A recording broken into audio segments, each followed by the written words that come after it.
Saudi আরব কাতারে খেজুর গাছ কিভাবে রোপণ করা হয় এবং চারা উৎপাদন করা হয় আপনাদের একটু দেখাই।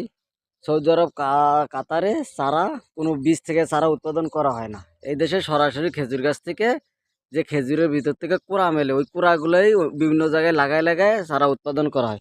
এই গাছটায় দেখেন অনেকগুলো চারা, মোট 4টে চারা আছে জীবিত। আর এই নিচের চারাগুলো দেখেন কাইটা ফেলানো হয়েছে। নিচে আপাতত চারা নেই, উপরে 4টে চারা আছে। এইগুলো রাইখা দেওয়া হয়েছে, এইগুলো আবার আরেক জায়গায় লাগানো হইব। এই দেখেন এই খেজুরের এই চারাটা থেকে দেখেন আবার খেজুরের একটা ইয়ে মিলছে। এই দেখেন এটা কিন্তু খেজুরের ইয়ে ছিল, পুরুষ গাছের থেকে পুরুষ চারা হয়, তো এটা মেলছে, এটা কাইটা দিছে। যখন অন্য জায়গায় লাগবে এই জায়গায় এই চারাটা আবার উঠাই নিয়ে যাবে। এটা পুরা খেজুর গাছ, এটা পুরুষ গাছ। ওই দেখুন উপরে পুরুষের যে ইয়েগুলো থাকে ওইগুলো আছে, পুরুষ গাছ। আর এই পাশে আরেকটা গাছ দেখাই, এই পাশে আরেকটা খেজুর গাছ। এই খেজুর গাছটা দেখেন, খেজুর গাছটা ঘুরাই দেখেন কতগুলো চারা উঠছে। একেবারে ঘুরায় না, মানে উপরে যে ইয়েগুলো আছে না, এইগুলো আছে না, এইগুলার থেকে মনে করেন আবার নতুন নতুন করে চারা ছাড়ছে।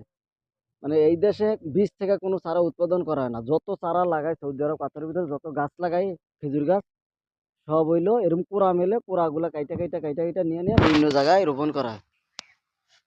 এই হলো আরব দেশের আর সিস্টেম। কিন্তু বাংলাদেশে কোনো খেজুর গাছ থেকে কোনো চারা হয় না।